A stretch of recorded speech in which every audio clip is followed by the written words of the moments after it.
이제 마지막 재앙이 6월절 재앙인데 그 재앙을 마지막으로 이제 경고를 하는 내용입니다. 경고라고는 하지만 앞에 369 법칙처럼 369만 빼고는 이렇게 하면 살고 이렇게 하면 큰일 난다, 늘 이런 식으로 경고였는데, 이번에는 그 6월절 재앙을 앞두고 하는 경고는 경고 차원이 아니라 거의 통보 차원이다, 이렇게 보면 됩니다. 마지막 10번째 재앙으로 애굽의 이제 모든 장자가 죽는다라고 말하고 있는데, 사실 이제까지의 그 9가지 재앙은 그 6월절 재앙으로 초점을 몰아가는, 그러니까 이제 6월절을 분명히 부각을 시키려는 그런 도구로서 사용된 재앙들이다, 이렇게 볼 수가 있습니다.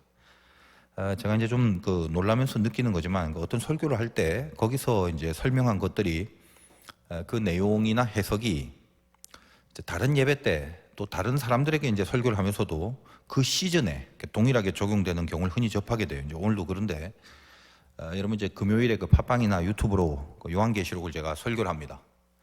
그 계시록에 보면 히브리 기법 중에 그 키아즘에 대해서 말씀을 드렸는데, 오늘 낮 예배 요한복음 때도 나오고, 그리고 이제 오늘 그 출애굽기 11장 본문도 나오기 때문에 참 신비하구나 싶어요. 키아즘이 뭔가요? 뭐 그러고 있는 사람들은 이제 금요일 계시록 설교를 들어보기 바랍니다. 키아즘을 신학적인 용어로 번역한 말이 있지만, 여러분은 이제 그것보다는 더 익숙한 개념이 있어요. 이제 국어 시간에 배운 거 있는데, 수미상관법, 앞과 뒤가 이렇게 동일하게 있는 그런 그 문학 기법을 말하죠. 물론 이제 그거는 키아즘하고 동일한 건 아닙니다. 완전히 다른 건데, 그냥 이제 우리는 이제 배웠던 수미상관법 뭐 그렇게 쉽게 이해하면 돼요. 여러분 본문의 그 9절하고 10절 보세요. 11장 9절 뜬금없죠. 여호와께서 모세에게 이르시기를 바로가 너희 말을 듣지 아니하리라. 그러므로 내가 애굽 땅에서 나의 기적을 더하리라 하셨고, 모세와 아론이 이 모든 기적을 바로 앞에서 행하였으나 여호와께서 바로의 마음을 완악하게 하셨으므로 그가 이스라엘 자손을 그 나라에서 보내지 아니하였더라.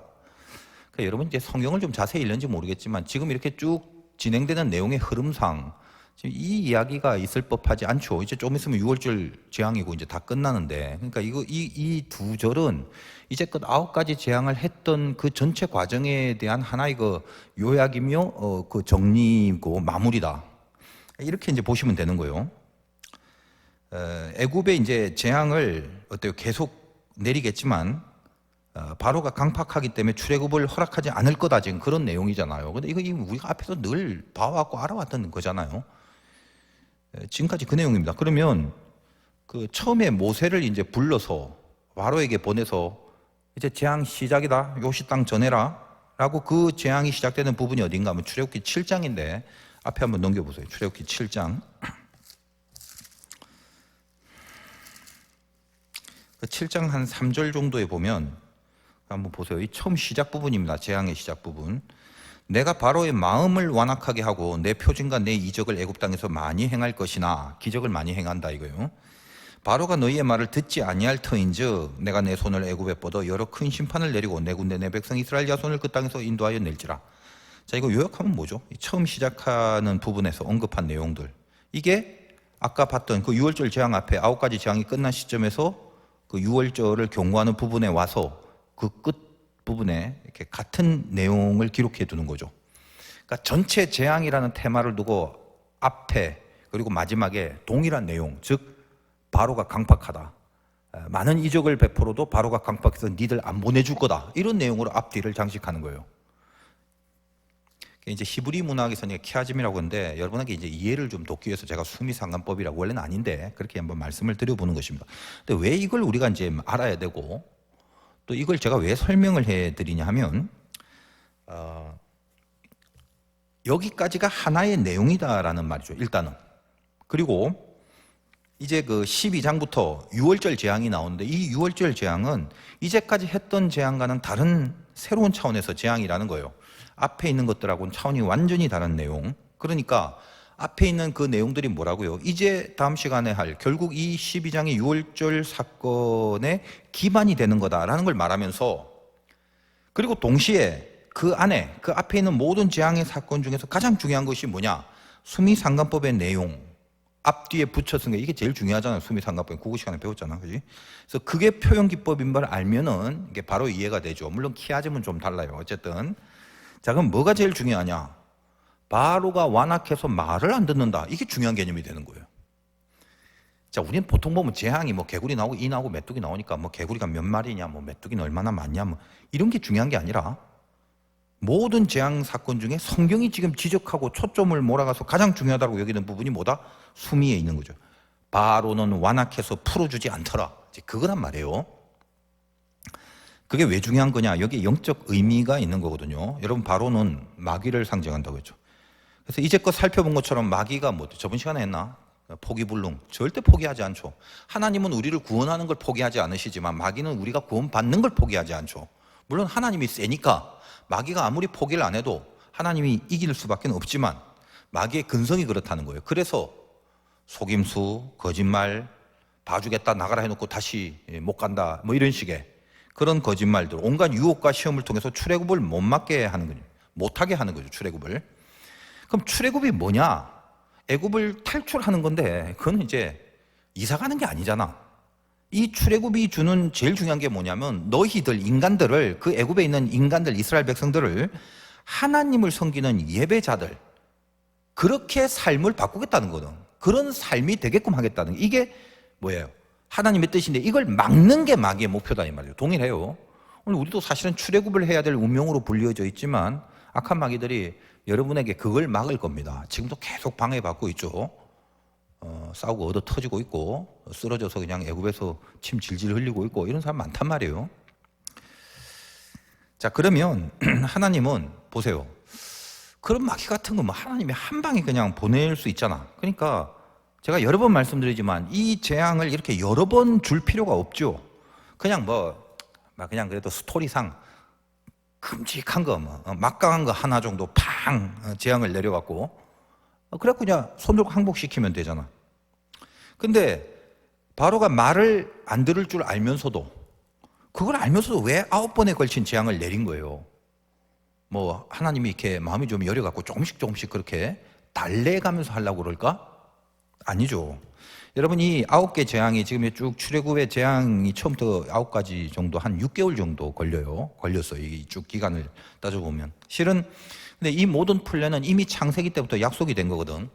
창세기 15장에 보면 아브라함에게 주는 약속이 있는데 그 뭐라고 나오냐면 제가 읽어드릴게. 아브라함에게 처음 주는 약속 창세기에 나와요. 15장 13절 14절에 여호와께서 아브라함에게 이르시되 너는 반드시 알라 네 자손이 이방에서 객이 되어 그들을 섬기겠고, 애굽에 간단 말이지. 그들은 400년 동안에 네 자손을 괴롭히리니 그들이 섬기는 나라를 내가 징벌할지며 그 후에 네 자손이 큰 재물을 이끌고 나오리라. 그렇게 약속을 한단 말이에요. 그러니까 여기서 이제 뭐 큰 재물을 이끌고 나온다니까 얼핏 보면 뭐 이게 부자 된다는 말 같은데 그건 아니죠.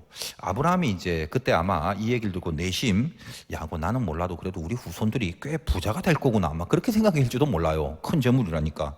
근데 실제로 이제 이 약속이 오늘 본문 11장 2절 한번 보세요.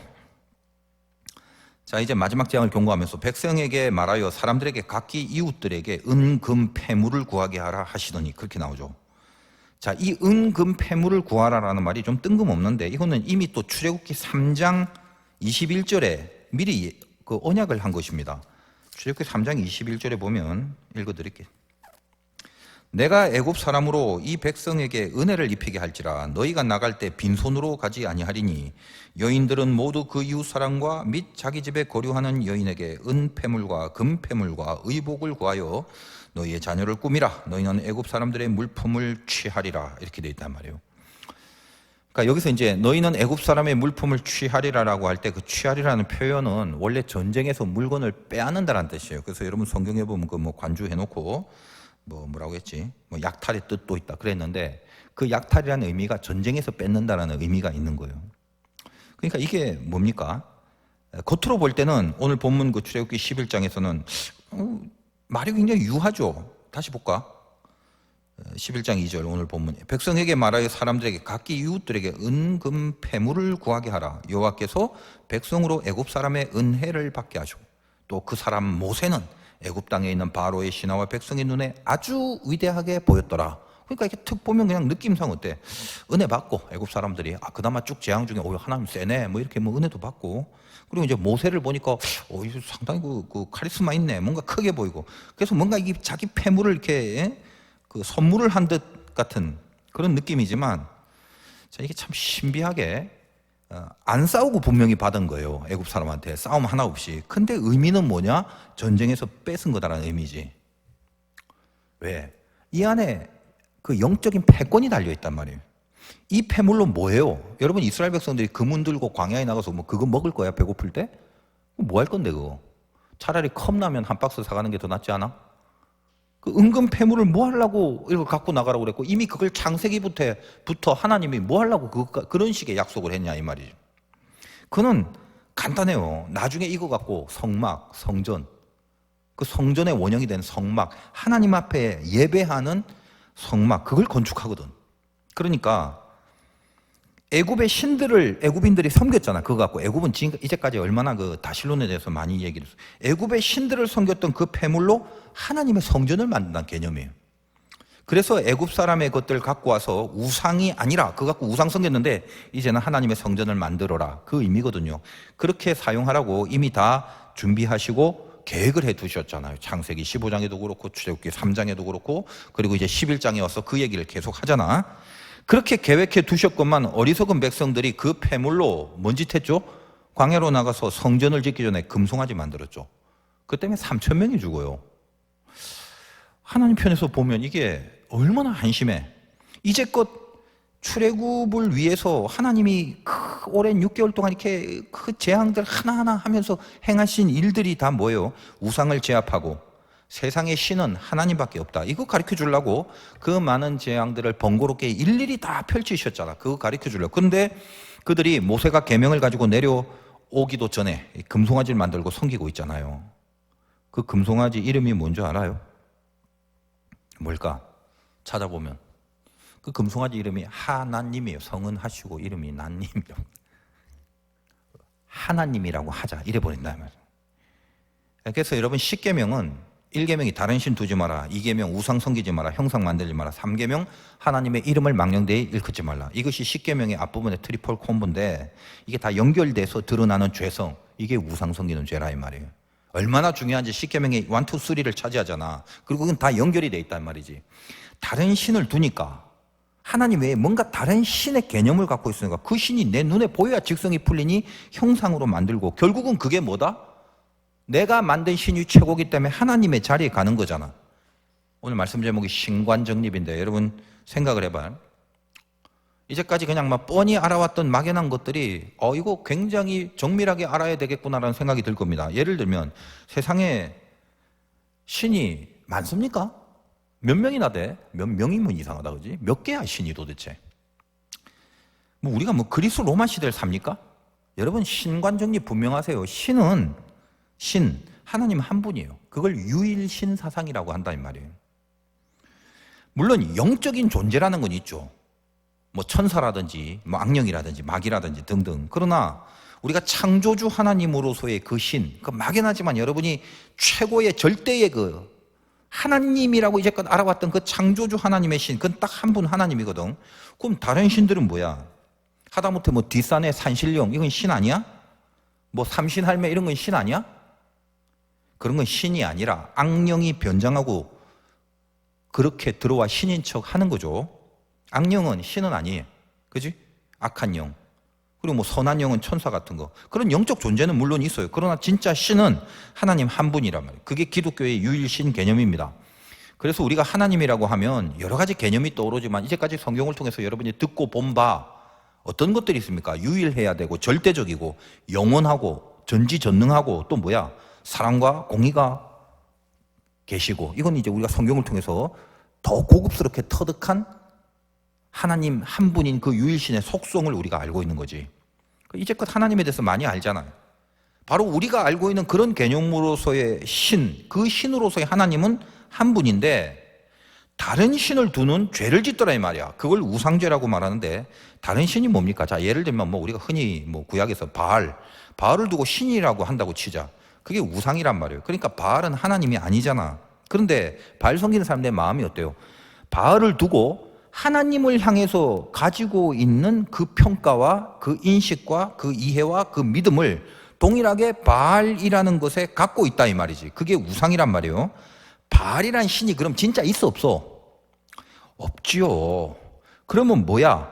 그 바알이라는 이름으로 들어와서 역사를 하고 움직이려고 하는 악령은 있을 수 있지. 그러다 보니까 바알 신상 앞에 가서 뭐 점도 치고 예언도 하고 병도 고치고 그런 일이 있을 수 있단 말이에요. 병도 낫기도 하고. 왜? 악령도 능력이 있으니까. 그러니까 바알은 없는데 하나님이 들어와서 악령이 들어와서 하나님 역할을 하는 거잖아요. 그러니까 하나님은 분명히 아닌데 어때요? 바알을 섬기다 보니까 하나님의 수준으로 이름만 바꿨지 속성은 하나님을 향해 갖고 있는 그대로를 바알에게 갖고 있죠. 이게 하나님을 화나게 만드는 거거든요. 그게 금송아지를 만들어 놓고 하나님이라 하자라는 의미입니다. 이제껏 이 출애굽기의 그 많은 재앙을 통해서 애굽의 그런 거짓된 우상, 그건 다 신이 아니다라는 것을 하나씩 제압하면서 그래서 나타내신 교훈이 뭐죠? 얘들아, 하나님만이 상천하지의 유일한 신이란다. 그거거든. 그거 가르쳐 주는 것이 9가지 재앙들의 과정입니다.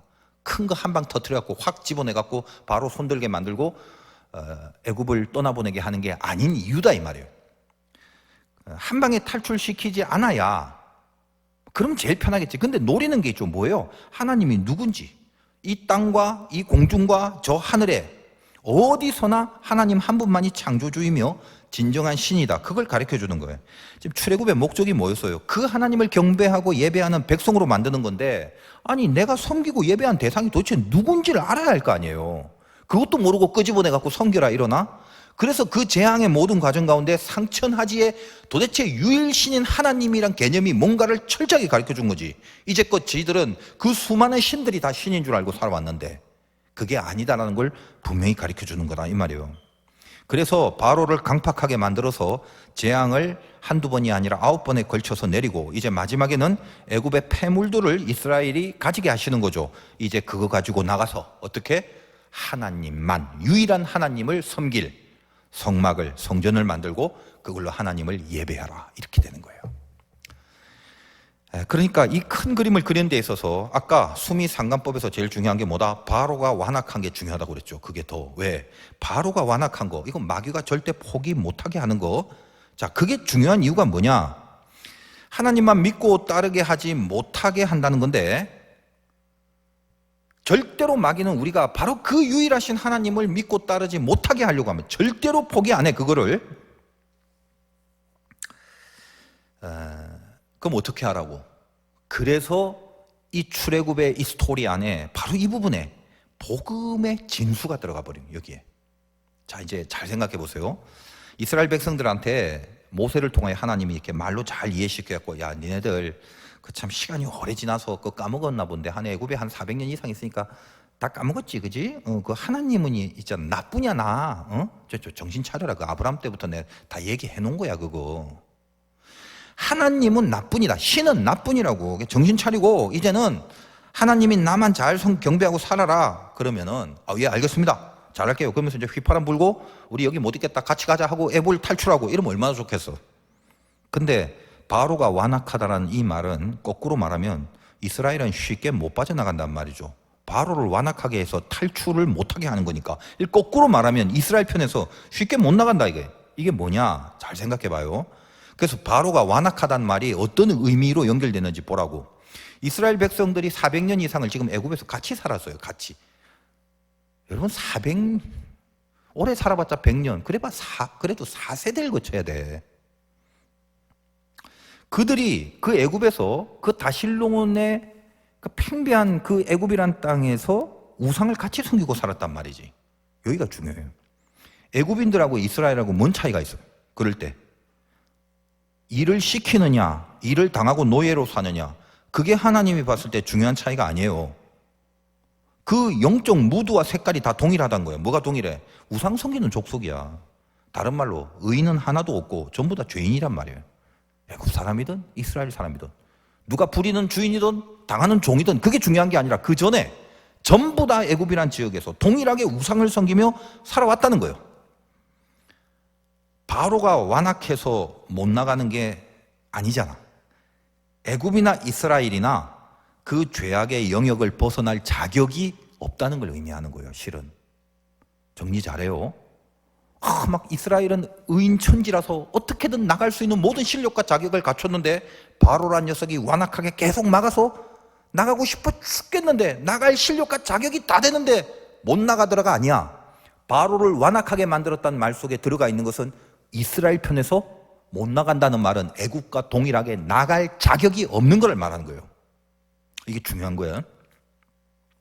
그런 이중성이 지금 있습니다. 자, 그러면 하나님의 그 공의의 입장에서는 뭐만 남았어요? 죄만 저지르고 있는데 심판만 남았지. 그래서 이제 초태생을 죽이는 재앙을 내리겠다는 거예요. 여러분, 초태생이 주는 영적인 의미가 뭡니까? 오늘 5절하고 6절 봐. 애굽 땅에 있는 모든 처음 난 것을 왕 위에 앉아 있는 바로의 장자로부터 맷돌 뒤에 있는 몸종의 장자와 모든 가축의 처음 난 것까지 죽으리니 애굽 온 땅에 전무후무한 큰 부르짖음이 있으리라. 바로의 장자, 왕의 장자에서부터 맷돌 뒤에 있는 몸종의 장자, 그리고 가축의 처음 난 거 다 죽인단 말이거든. 자, 이렇게 이 초태생이 뭘 말하는 거냐면 이게 대표성이거든요. 이거 말하자면 기니까 딱 하나의 샘플로 여러분 창세기에 뭐 아벨과 가인 봐봐. 아벨의 예배를 받을 때 양의 첫 새끼를 아벨이 드리잖아요. 거기에서 하나님이 그 아벨의 예배를 받으시지.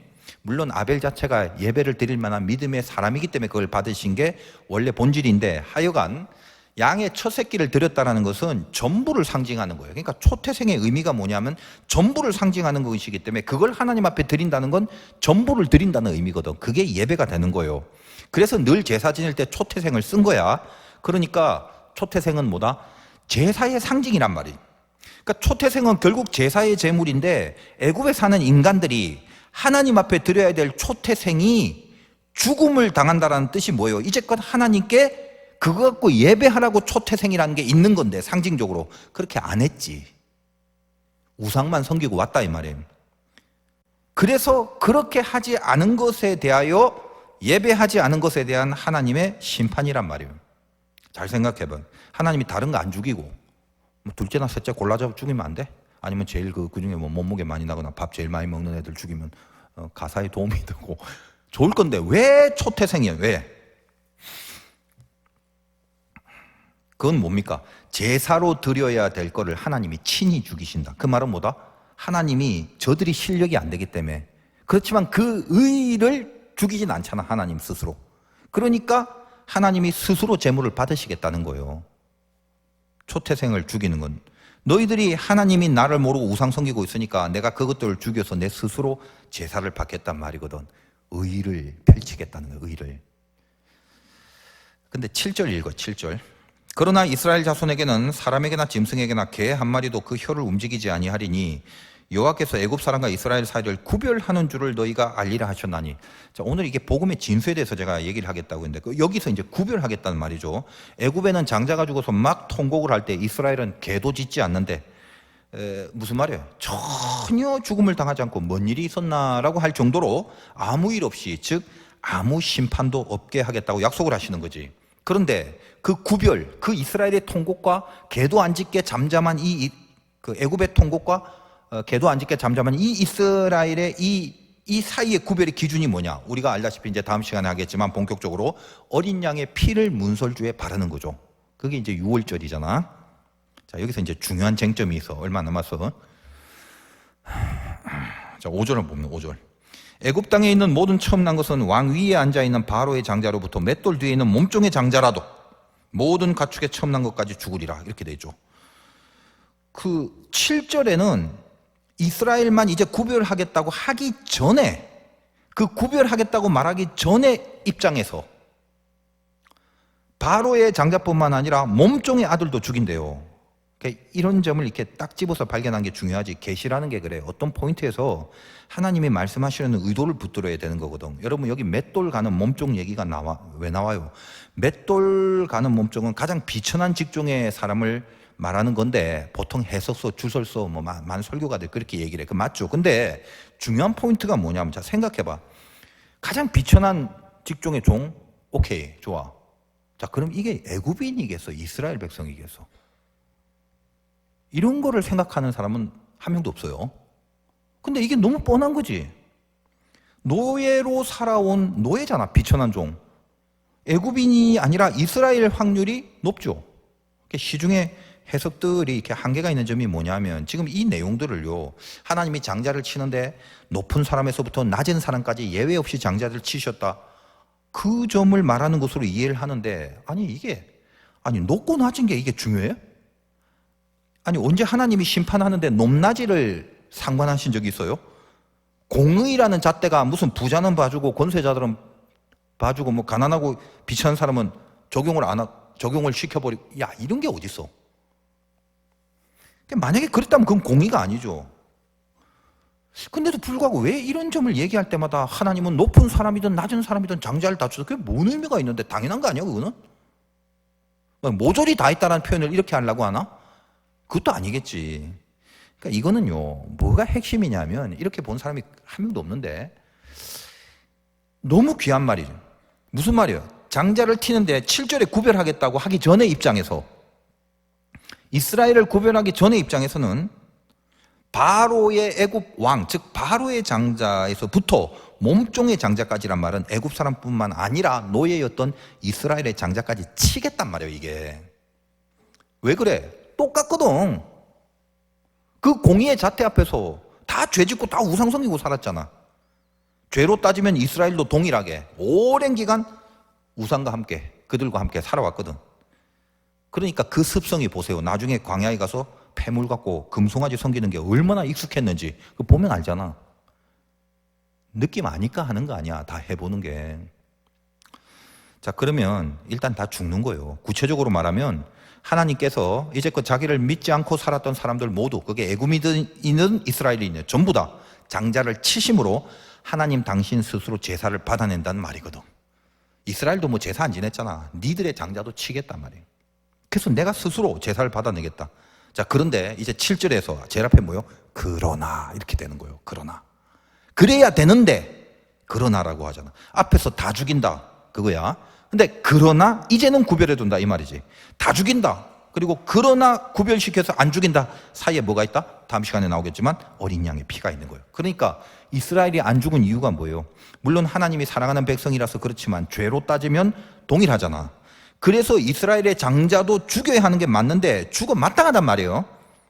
했던 짓을 보면 400년 동안 죽어야 할 짓들을 저지르고 살아온 건 맞는데, 근데 어떻게 하신 거라고? 이스라엘의 장자도 죽여야 하지만 이스라엘은 그 장자 대신에 양을 죽여서 그 양의 피를 문설주에 바르면 장자 대신 죽은 양을 장자의 대가로 여기시겠다는 말을 하는 거지. 그래서 거기를 패스오버, 유월해서 그 집을 넘어가는 거예요.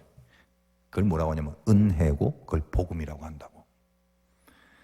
우리는 지금 그 은혜를 잊고 지금 아직도 지금 여러분은 숨쉬고 그 자리에서 살아가는 겁니다.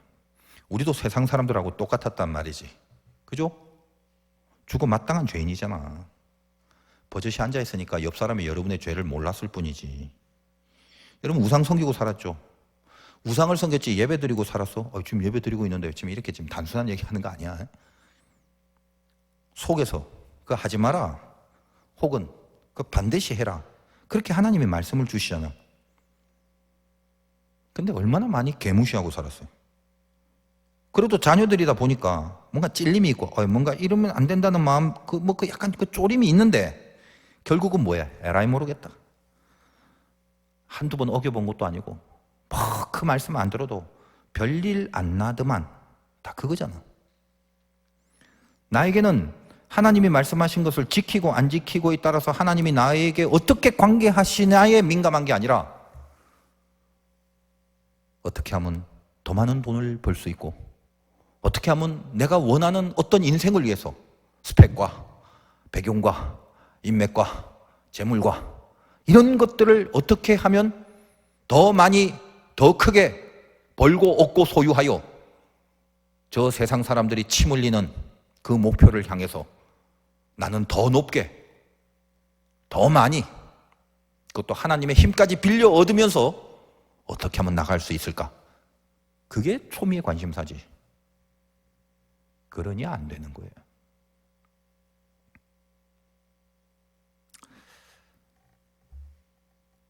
모르겠다. 그냥 내가 이 하는 짓이 좀 쫄이지만 그냥 이것도 하나님의 뜻이라고 하자. 그렇게 치부해버리죠. 여러분 지금 여러분들이야 정말 귀한 신자들이지만 이 시대 교회 다닌답시고 깝죽거리고 있는 젊은이들 한번 봐라. 세상 사람들, 세상에 안 믿는 사람들이 마시는 거 다 같이 마시고, 피울 거 다 피우고, 볼 것 다 보고, 먹을 것 다 먹고, 할 짓 다 하고, 안 된다는 걸 모르지 않는데 그냥 몇 번 해봐도 벼락 안 칠 걸 이미 경험상 아니까 하나님을 두려워하지 않고 그냥 해버리잖아요. 안 할 것도 하고, 해야 될 거는 전혀 안 하고, 쪼리긴 하지만 영원히 쪼리기만 하고. 그걸 어떻게 살려둘 수 있겠어? 하나님이 도대체 얼마나 참아야 하는데. 제가 성경을 가만 보면 나도 포함된 개념이지만 그 노아의 홍수 심판을 가만 보면요, 예전에 이런 생각에서 하나님 좀 너무하시네. 요즘 제 생각엔 저도 포함해서 이해가 돼요. 이해가. 그나마 노아 식구들 살려준 것만 해도 은혜야. 이제는 이해가 돼. 나를, 다른 사람 볼 거, 나를 보니까 그게 이해가 돼. 눈물이 참 많이 났어요. 근데 여전히 저와 여러분이 지금 숨을 쉬고 있어요. 왜 우리가 아직 살아있지? 저와 여러분을 대신해서 어린 양이신 주님이 죽으셨단 말이죠. 그래서 우리 지금 살고 있는 거예요. 그걸로 우리가 죽었다라고 하나님이 여기시고 그걸 유월절이라고 하는 거예요. 그래서 바로가 아무리 강팍해도 이 유월절 재앙은 아무리 바로가 더 10배, 100배, 1000배 강팍해도 이 유월절 재앙 앞에서는 손을 드는 거예요. 더 이상 어떻게 할 수 없는 거지. 그래서 제가 뭐라고 그랬어요? 만약에 9가지 재앙 중에 두 번째 재앙이 유월절 재앙이라면 세 번째 재앙은 필요 없어요. 바로 거기서 홍해 바다 건너는 거야.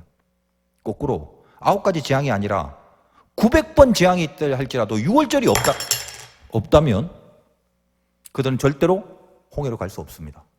이게 핵이란 말이에요. 바로를 강팍하게 하여 그들이 거꾸로 이스라엘의 입장에서는 저들이 절대로 바깥으로, 애굽 바깥으로 나갈 수 없는 죄된 실력, 죄된 자격이지만 그게 바로의 강팍인데 그거를 극복하여 그럼에도 불구하고 하나님의 나라로 갈 수 있게 만드는 유일한 하나님 편에서의 해법이며 은혜며 복음이며 사랑. 그게 뭐냐? 나 대신 어린 양을 죽이는 그 피에 있다라는 걸 가르쳐 주는 거예요. 그건 하나님이 우리를 직접 패스오버했기 때문에 하나님이 이제부터 우리를 끌어가신다는 거죠. 우리는 그 운명으로 불림을 받았다는 것입니다. 얼마나 설명해야 이게 감사한 내용인지 감동이 될까요?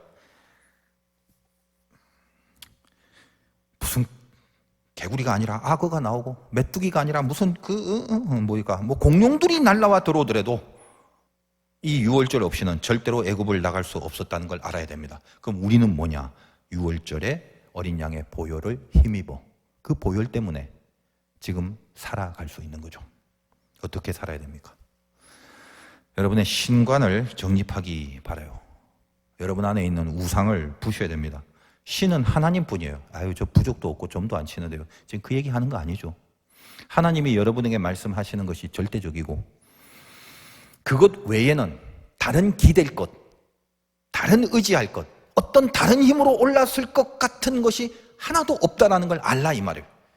나일강에서부터 땅바닥에 어떤 근거에 뭐 신들이든 힘이든 공중이든 하늘이든 저것 때문에 살 수 있을 것 같고 저것으로 인하여 살아왔다라고 착각을 했던 그 수많은 것들이 하나님 앞에서는 아무것도 아닌 헛된 우상에 불과하다는 것을 깨닫고 나에게 있어서 가장 중요한 것은 오직 유일하신 하나님이 나에게 하시는 그 말씀이 가장 나를 위한 것이며 그리고 내가 가장 잘 되는 것이며 그것이 진리와 생명의 길을 가는 유일한 것이라는 것을 깨달아 알아. 그 길에 순종하고 하나님을 경배하고 하나님만 예배하고 섬기는 사람으로 다시 우리의 모든 어둠의 영적 애굽을 나가는 것. 이것이 하나님을 믿는 사람들의 모습입니다. 이 어려운 시대에 애굽에서 헤매지 말고요. 출애굽을 할 수 있는 그런 거룩하고 귀한 결단과 발걸음이 있으시기를 주님의 이름으로 축원드립니다.